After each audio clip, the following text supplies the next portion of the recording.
but my human heart was only interested in restoring her to her beauty, though she had possessed this in abundance in her former form and life. She lay quiet and let me work, only smiling from time to time. She showed no signs of discomfort or pain, though she claimed to be able to feel the softness of my hands and touch. I tied the last knot and stood back to examine her. "Am I pretty again?" she asked with a disturbed look on her handsome features. I shook my head. "No," I said. "You are beautiful." She smiled, and then I noticed her she began to blush. Then I realised the source of her bashfulness. I went in search of something with which I could clad her. I found a shroud. I aided her into a sitting position, and then assisted her in putting it on. She stepped from the slab and stood a little uneasy at first. She attempted a few simple steps. Her movements became lighter and more graceful by the second. Eventually, she began to twirl and dance and laugh, and I laughed with her.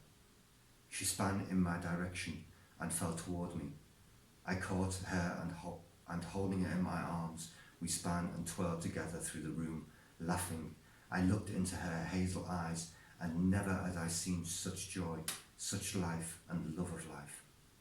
"Oh, thank you, Gerald," she said softly. We rejoiced in our newfound love and the beginnings of a life we could live together. We danced and span and laughed together. "My Isabel," I said, and her lips fell upon mine, and we kissed and danced and twirled. There was a sound. Light suddenly crashed into the room, the door was flung open, and in it stood a group of my tutors and some of my fellows. They entered and then immediately fell back in horror. We stopped our kiss, and I stared at them. She ceased her laughter. At first I wondered at their pale faces and why they should so respond. They glared at my darling Isabel, and then, after a time, they moved forward tentatively, holding up their hands in a gesture which was meant to calm me. But I did not understand why. I was calm, and happier than I had ever been. They wore masks of revulsion. Some held their hands to their faces. They stared at us. They looked at her and saw her hanging limp in my arms. Her lifeless head jerked horribly as our movements stopped. The mouth was agape, and the tongue dangled and lolled out of it. The jaw bobbed and jerked with the motion. Her bloodied and bedraggled hair hung in matted clumps. Her uninhabited eyes rolled in her head. The inanimate feet flapped and scraped on the stone floor. The back of the gown was open, and through the slit the pallid and dead skin could be seen. Suddenly there were hands on us. They dragged at my arms and wrenched her from me.